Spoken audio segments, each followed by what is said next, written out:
오늘 말씀에는 다윗 언약의 성취에 대한 말씀들이 전체로 나오는데요. 요 내용들을 함께 살펴봅시다. 음, 개인적으로는 되게 부러운 사람이 누구냐면 그림 잘 그리는 사람, 그리고 악기 잘 다루거나 만들기를 잘하는 사람 보면 되게 신기해요. 왜냐면 일명 똥손이라 손으로 하는 걸 잘 못해요. 이렇게 원을 그려도 늘 아무리 신중하게 그려도 원이 찌그러져 있고 이렇게 항상 손으로 하는 걸 잘 못해서 손으로 뭔가 잘하는 사람들은 되게 부러워하는데 히람이라는 사람은 손으로 하는 것을 정말 잘 그리고 잘 만드는 사람이었던 거죠. 성전에 있는 기물을 야긴과 보아스를 시작으로 바다도 만들고 물두멍도 만들고 또 오늘 본문에도 보면 성전 뜰에서나 아니면 성전 안에 있는 그런 기구들을 만들어 나가는데요. 그 내용들을 우리가 함께 살펴보도록 합시다.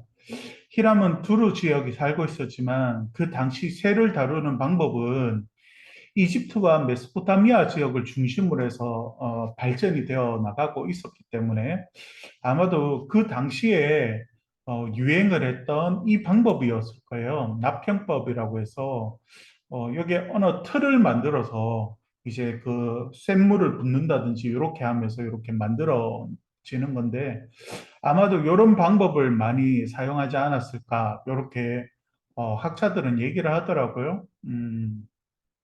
물론 철이나 망치 같은 도구로 이렇게 쳐서 만드는 것도 있겠지만 이런 기법이 그때 당시에는 많았기 때문에 성전 기물들도 이렇게 만들어졌을 거고 오늘 본문에도 보면 이렇게 솔로몬이 이렇게 명령을 내려서 부어 만드는 내용들이 나오거든요. 여러분들이 조금 이따가 읽어보면 요 알 수 있을 거예요. 그러면서 우리가 오늘 첫 번째 단락으로 넘어가면 40절을 보면 히람이 또 물두멍과 부삭과 대접들을 만들었더라. 이와 같이 히람이 솔로몬 왕을 위하여 여호와의 전을 전에 모든 일을 마쳤으니 이렇게 말씀이 시작되는데요. 물두멍은 우리가 이미 앞서서 이틀 동안 살펴보았고 물두멍과 함께 부삭과 대접도 만들어지고 있어요. 다 제의를 위한 그러니까 제사를 위한 물품들인데 다른 사람들이 만들어 놓은 것을 사서 구입해서 사용하지 않고 일일이 다 만들었어요. 하나님을 제사하는 일에 사용되는 기구였기 때문에 구별함이 필요했던 거죠. 세상과의 다름. 그래서 이 히람을 통해서 또 그런 성경 기물들을 구별하여서 이렇게 만들게 된 거죠. 여러분, 이것을 통해서 우리가 먼저 우리 큐티하면서 살펴봐야 될 게 뭐냐면, 어, 예배는 불편해야 돼요. 우리는 예배가 편하면 안 돼요. 예배는 콘서트가 아니고, 예배는 좋은 강연을 듣는 시간이 아니거든요. 그래서 하나님과 만남에 약속되어 있는 이 예배의 시간은 옛날 구약시대에 여러분 제사를 보면 늘 피를 봐야 했어요. 내 죄를 대신해서 죽는 그 동물의 피를 봐야 했거든요. 여러분, 동물의 피 비린내가 얼마나 심하게 났겠어요. 그리고 번제단에서 그 제물들이 태워질 때 그 탄 냄새 또한 얼마나 많았겠어요. 이 모든 것이 다 불편한 거예요. 하지만 그렇게 하지 않으면 안 되는 거예요. 제사라는 게, 예배라는 게 원래 그렇거든요. 예배 시간은 편안함을 찾으면 안 돼요, 여러분. 하나님을 섬기고 하나님을 섬기는 것도 마찬가지거든요. 예배에서는 나의 불편함을 감수하고 나서도 하나님의 영광을 생각하고 그 시간을 찾는 시간이에요.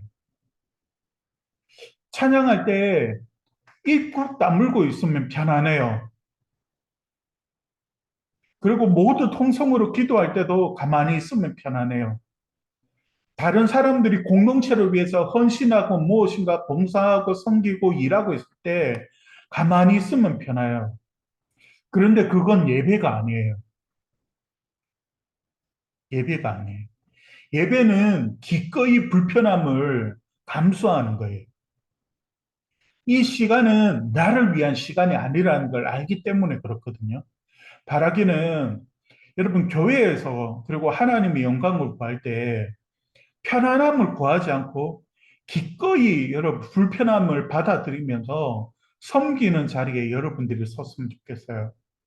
목사님도 사실요, 저녁 시간마다 이 시간이 불편하거든요. 집에 가서 쉬고 싶기도 하고, 그냥 놀고 싶기도 하고, 목사님도 불타는 청춘인데 왜 안 놀고 싶겠어요? 그러나 할 수 있는 것만큼 불편하기로 마음먹었어요. 하나님이 일한 게 늘 그렇거든요. 내 시간, 그리고 내가 원하는 내 기쁨 다 챙겨 놓으면 하나님이 일을 할 수가 없어요, 여러분. 또 하나님을 예배하는 이 단순한 기구조차도 기물조차도 하나님의 말씀하신 방법을 쫓아 만들고 있다는 걸 여러분 기억해야 되거든요. 앞서 말한 것처럼 누군가 만들어 놓은 것을 사용하기 힘들지 않아요. 그러나 하나님이 모세를 통해서 다윗 왕을 통해서 주신 것과 똑같은 거예요. 똑같은 걸 만들고 있어요. 하나님께 드리는 기물은 거룩해야 되니까 하나님이 원하시는 걸 선택해야 되니까요.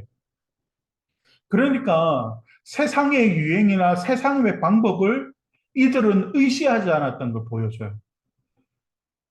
우리 그 세상의 방법을 사용하지 않을 수가 없거든요. 왜냐하면 우리가 살아가는 문화권에서 우리가 만나고 있는 다양한 환경들이 있으니까. 하지만 그것이 우리를 구속하거나 우리를 얽매이지 못해요. 왜냐하면 그것을 전혀 의지하는 게 아니거든요. 우리 예배도 하나님이 원하시는 원리들을 찾아나가고 쫓아나가야 되거든요. 하나님이 원하시는 예배를 함께 고민해야 돼요, 여러분. 목사님만 막 고민하는 게 아니고 여러분도 함께 고민해 줘야 돼요. 그때 하나님께 구별된 예배를 우리가 드릴 수 있는 거거든요. 그러면서 여러분 우리 두 번째 단락으로 넘어가서 와, 길다. 41절에서 45절에 보면 히람이 만든 기물의 물건들이 나오거든요. 그러니까 히람이 만든 기물을 보면 야긴과 보아스 두 기둥의 머리 그리고 물두멍 수레가 있고 큰 물두멍인 바다도 있고 솥도 있고 부삽도 있고 대접도 있어요. 여러분 부삽이 뭐냐면 말 그대로 삽이거든요. 그게 뭐냐면 타버린 재 있잖아요. 번지단에서 타버린 재. 그런 재를 제거할 때나 쓰는 일종의 쓰레받기 같은 그런 기능을 하는 거거든요. 그리고 대접이 뭐냐면 제사장이 동물의 피를 받아서 그걸 이제 뿌릴 때 사용하는 것이거든요. 여러분, 성전을 섬기기 위해 제사장도 여러 사람의 제사장이 필요했지만 기물도 여러 가지의 기물이 필요했다고요. 하나님의 나라도 여러 다양한 사람들이 여러분 필요한 거예요. 악기를 연주 잘하는 사람이 필요하고 또 히람처럼 무엇인가 잘 만드는 사람도 필요하고 목사님처럼 성경을 가르치는 사람도 필요하고 사람과 사람 사이에서 중재하면서 공동체를 더 아름답게 세워나가는 사람도 필요하고 청소 잘하는 사람도 필요하고 음식을 잘 만드는 사람도 있어야 되죠. 이런 다양한 사람이 한 몸으로 모인 것이 바로 하나님의 공동체고 하나님의 교회거든요, 여러분. 그래서 여러분, 토요일 큐티에선가 내게 없는 것을 다른 사람과 비교해 가면서 그렇게 욕심내는 건 성경적이 아니라고 했잖아요. 내게 주어진 것으로 여러분 섬겨야 돼요. 그리고 내게 없는 것으로 하나님이 그 사람을 사용하실 때 우리는 마음껏 축복해주고 칭찬해주고 기도해줘야 돼요. 그리고 하나님의 시간표에 따라서 또 내게 있는 무엇인가를 달란트를 하나님께서 사용하실 시간이 있거든요. 그때는 우리가 최선을 다해서 또 하나님 앞에 드려고 하나님 앞에 헌신하면 되는 거거든요. 이렇게 하나님은 여러 모양의 사람들을 공동체에서 여러 모양의 사람들을 사용한다는 것을 우리는 이 성전의 여러 기물들을 통해서 또한 확인하게 됩니다. 그러면서 여러분 48절에 보면 솔로몬이 또 여호와의 성전의 모든 기구를 만들었으니 곧 금당과 진설병의 금상과 이렇게 말하거든요. 여러분 앞에 나왔던 거하고 다른 게 있어요. 그게 뭐냐면 앞에서 나왔던 것은 노스로 만들거나 쇠로 만들었지만 지금 나오는 것은 금으로 만들고 있거든요. 음, 여러분 뭐지 48절부터 나오는 모든 기물은 성전 안에 비치하는 거예요. 지금은 현관이나 그리고 성전 그 건물 바깥에 있는 구조에서 사용되어지는 물건이었다면 48절부터 나오는 말씀들은 성전 안에서 사용하는 내소에서 사용하는 기물들이거든요. 그런데 여러분 성전 구조 생각나요? 바깥에 현관이 있고 성소가 있고 지성소가 있었잖아요. 그때 목사님이 설명할 때 현관에서 지성소로 들어가면 갈수록 더 거룩한 장소라고 말했었잖아요. 그런 더 거룩한 공간이 되어지는데 그래서 이제 성전 안에 있는 기물은 솔로몬이 금으로 만들려고 이렇게 하게 된 거죠.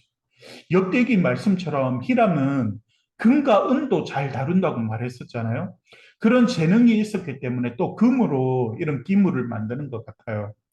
여러분, 이 지성소, 그러니까 성소 안에 보면 성소와 지성소가 있죠. 천사 모양이는 법궤가 있는 건 지성소고, 그리고 제사장이 서 있는 건 성소라고 있잖아요.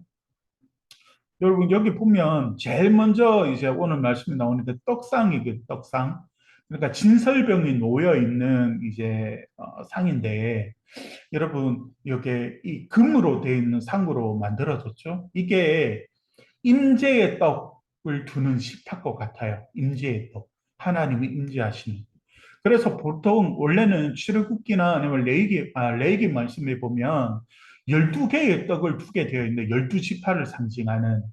그런데 솔로몬 성전에서는 왼쪽에 5개, 오른쪽에 5개, 이렇게 10개를 놓게 되었어요. 그러니까 백성들 가운데 여호와의 임재와 그리고 그들의 삶의 모든 그 음식을 전달하는 그런 상징적인 기구였거든요. 그러니까 이스라엘을 항상 살피시는 분이 여호와 하나님이시라는 것을 이 떡상이 보여주고 있는 거거든요. 그런데 유다 백성들의 삶이 어떠했어요? 하나님이 주시는 걸 믿지를 못하고 우상에게로 가버리게 된 거죠. 이게 그들의 잘못이었다는 것을 우리가 에레미야서를 통해서 살펴본 적이 있잖아요. 그래서 여러분 49절에 보면 떡상 이것도 떡상이에요. 떡상이 이런 모형으로 가지고 있어요. 그러면서 여러분 49절에 보면 내 소 앞에 좌우로 5씩 둘 정금 등잔대며 또 금꽃과 등잔과 불식개며 이렇게 말하고 있잖아요. 여러분 여기 보면 요게 그 화살표 되어 있는 데가 이제 등대예요, 등대. 이제 비추는 등대인데 요게 요런 모양으로 표현되기도 하는데 이게 정확하게 어떤 모양인지는 몰라요. 그냥 사람들이 유추해서 이렇게 만들고 있는데 아무튼 이런 내소를 밝히는 역할을 하는 이 등잔대가 나와요. 여기 보면 내소에 좌우로 5개씩 떡상과 마찬가지로 좌우로 5개씩 빛이 되었어요. 그래서 진설병은 마찬가지로 이 10개가 이제 빛을 비추게 되는데 여기 보면 꽃 있죠, 꽃. 어, 여기 보면 금꽃과 이렇게 말하잖아요. 49절에 보면 여기 꽃이 무슨 꽃이냐면 아몬드 꽃이에요, 아몬드 꽃. 여러분 아몬드 꽃 생각나는 말씀 여러분 혹시 없어요? 예레미야서 1장 우리가 할 때 하나님께서 예레미야 선지자를 소명으로 이렇게 부르실 때 그때 환상을 보여주죠. 그게 바로 그 아몬드 나무를 보여주시고 아몬드 나무에 있는 그 꽃을 보여주시잖아요. 그래서 샤카드 쇼케드 이 말씀을 통하여서 그 어느 유의를 통하여서 내가 반드시 이스라엘을 유다를 심판하겠다는 말씀을 준 적이 있잖아요. 그때 나오는 샤카드 그 꽃이 바로 이 등대에 장식되어 있는 꽃이에요. 그러니까 아몬드 나무인 거죠. 그래서 이렇게 장식되어 있는 모습을 보여주는데 하나님은 세상을 비추는 유일한 통로를 주셨는데 여러분 그게 바로 하나님의 교회예요. 그리고 예수님도 하나님의 백성들을 향해서 뭐라고 말씀하셨냐면 너희가 세상의 빛이다라고 말씀하셨어요.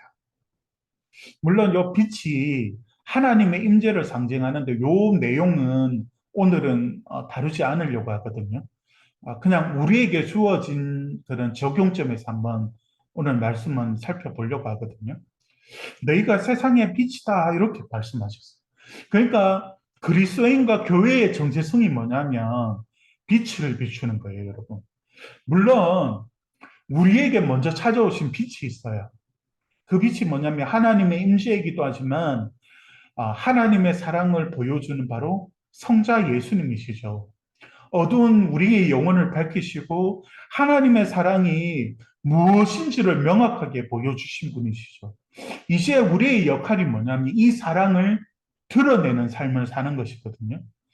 다시 한번 말하자면 무작정 교회 가자고 하는 것은 그건 전도가 아니거든요.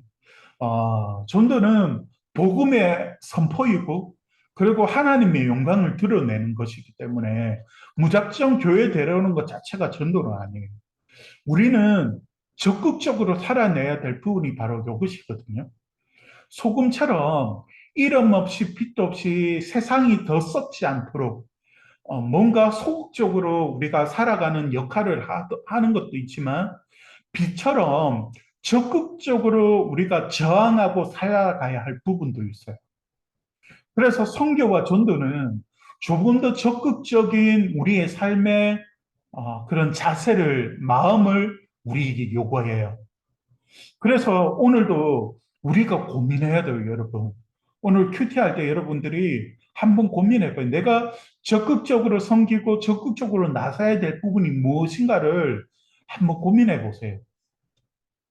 그러면서 여러분 마지막 단락을 보면 51절에 이렇게 마무리 짓고 있거든요.